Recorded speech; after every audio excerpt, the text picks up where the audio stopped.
जब हम किसी फूल को देखते हैं तो अक्सर उसकी सुंदरता और खुशबू में ही खो जाते हैं। लेकिन क्या कभी ये सोचा है कि इन पंखुड़ियों और रंगों के पीछे एक बहुत ही दिलचस्प कहानी छिपी हुई है? एक कहानी रिप्रोडक्शन की, सर्वाइवल की और जिंदगी की।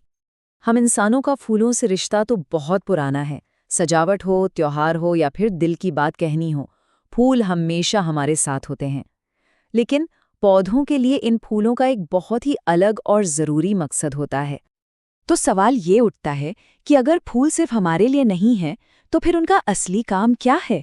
इसका जवाब छिपा है उनके बायोलॉजिकल पर्पस में, एक ऐसा मकसद जो इस धरती पर जीवन को बनाए रखने के लिए बेहद ज़रूरी है। ठीक है, तो चलिए इसमें थोड़ा और गहराई से उतरते हैं। एक बायोलॉजिस्ट की नज़र से देखें तो फूल एक कमाल का ऑर्गन है। इसे खास तौर पर सेक्सुअल रिप्रोडक्शन यानी लैंगिक प्रजनन के लिए ही डिज़ाइन किया गया है। समझ लीजिए, ये वो जगह है जहाँ से पौधों की अगली पीढ़ी की शुरुआत होती है। ये देखिए, ये हैं एक फूल के मेन रिप्रोडक्टिव पार्ट्स। जो नर भाग है उसे कहते हैं पुंकेसर और मादा भाग को स्त्री केसर। बस हमारी कहानी की शुरुआत इन्हीं दो से होती है। तो इस कहानी का पहला हिस्सा फोकस करता है मेल कंपोनेंट पर, यानी परागकण की यात्रा पर। ये एक ऐसे नन्हे से लेकिन बहुत ही दमदार ट्रैवलर की कहानी है। अब ये जो पुंकेसर है, इसका स्ट्रक्चर काफी सिंपल सा है। एक लंबा सा डंठल जिसे कहते हैं तंतु, और उसके सिरे पर होता है परागकोश। और भाई सारा जादू इसी परागकोश के अंदर होता है। इस परागकोश को एक बिजी सी पराग की फैक्ट्री ही समझ लीजिए।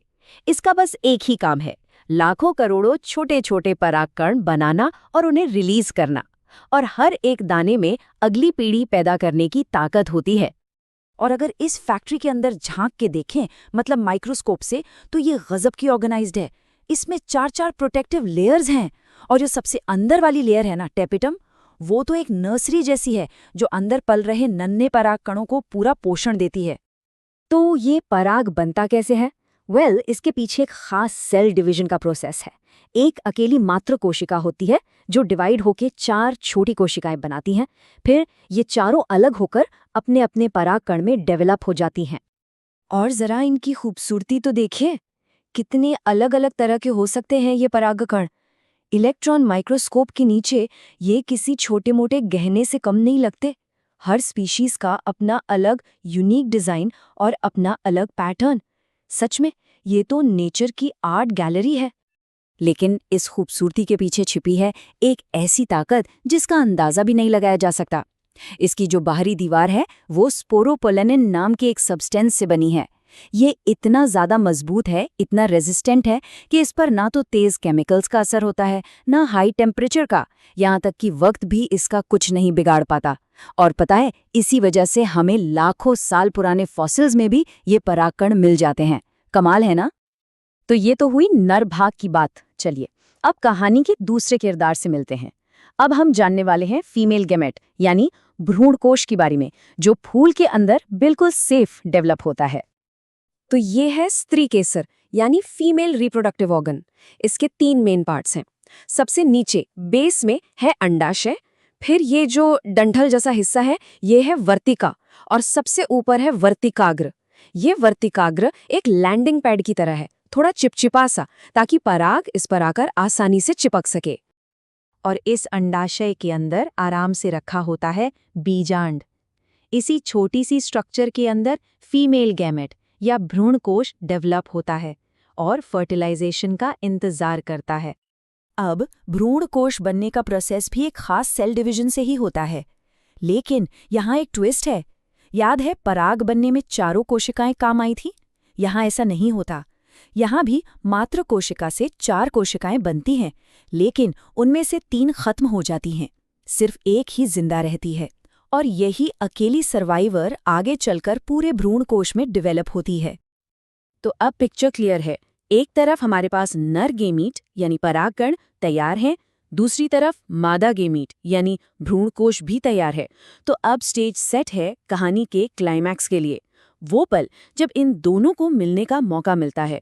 और इस प्रोसेस को कहते हैं परागण यानी पॉलिनेशन। लेकिन एक प्रॉब्लम है। पौधे तो चल फिर नहीं सकते, एक जगह स्थिर रहते हैं। तो वो ये दूरी कैसे तय करते हैं? कैसे ये पक्का करते हैं कि उनका पराग बिल्कुल सही जगह, सही फूल तक पहुंच जाए? इसका सल्यूशन पौधों ने 2 तरीकों से निकाला है। एक है स्वपरागण, इसमें पराग उसी फूल के अंदर ही ट्रांसफर हो जाता है। और दूसरा है परपरागण, इसमें पराग एक पौधे से उड़कर दूसरे पौधे तक जाता है। इससे जेनेटिक डाइवर्सिटी बढ़ती है, मतलब नए वेरिएशंस आते हैं। और ये सफ़र पूरा करने के लिए पौधे अकेले नहीं हैं, वो मदद लेते हैं कुछ खास एजेंट्स की। ये एजेंट्स 2 तरह के हो सकते हैं, अजैविक यानी नॉन लिविंग जैसे हवा और पानी, और जैविक यानी लिविंग जैसे कीड़े मकोड़े, पक्षी और यहाँ तक कि चमगादड़ भी। और इन जैविक एजेंट्स में से ये है नेचर की सबसे फेमस मैच मेकर, मधुमक्खी।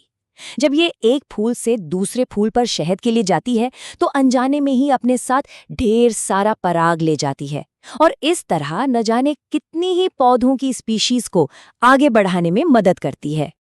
तो पराग सिर्फ पौधों के लिए ही इम्पॉर्टेंट नहीं है, बल्कि इसका असर हमारी दुनिया पर भी पड़ता है, और कई बार तो इसके असर काफी हैरान करने वाले होते हैं।